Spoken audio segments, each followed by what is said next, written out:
So I thought, we've got something going on here. Now, the B in my name, Laurie Beth Jones, my mother said the B stands for backwards, because I always seem to come at things through the back door.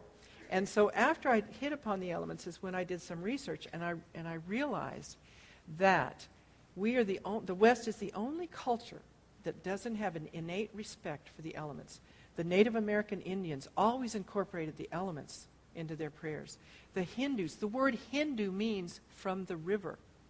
Has anybody heard the terms Feng-Shui? Those are Chinese words. It's the art of optimum placement for flow, energy flow, and it means wind and water. Feng-Shui means wind and water. And so the Kabbalah, which is the ancient Jewish mysticism, in the Kabbalah, the initials, Yahweh, they used to not be able to utter the name of God, so you had those letters, Y, W, E, H. Those symbols represented earth, water, wind, and fire. So the mysticism of God is in the name of Yahweh.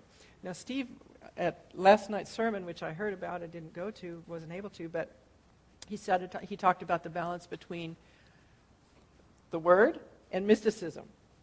And I tend to go towards the mystical. I just think, I know the Scripture and all that, but there's something more. Take me deeper. Take me into the beyond. So with the elements, this is what has happened. And let's just, for fun, okay, let's look at the elements. And again, it's not pray to the elements. It's not anything. These are all aspects of God. Now, earth. When I say earth, what does earth do? Or what do you think of when earth? What are some words that describe earth?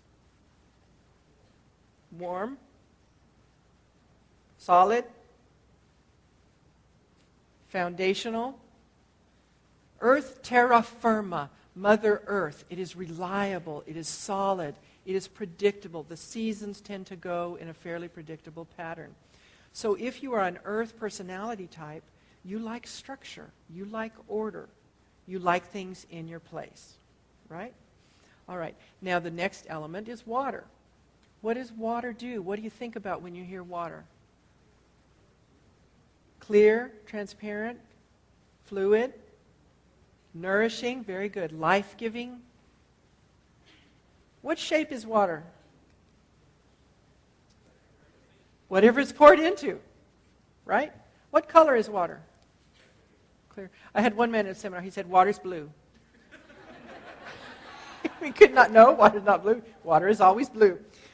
Water takes the form of whatever you pour it into. And it takes the color from whatever it reflects or whatever it's around. Water, I love water. It's the most flexible element. It can be steam. It can be ice. It can be glaciers. It can be rain. It can be snowflakes. It can change form like that. A mystical element. Water, what's next? Earth, water, wind. What does wind do? What do you think about when you hear the wind? Can you see it? Is it predictable? No, it's always in motion, isn't it? It's restless, always got to move. In fact, wind is the only element that doesn't know it exists unless it sees something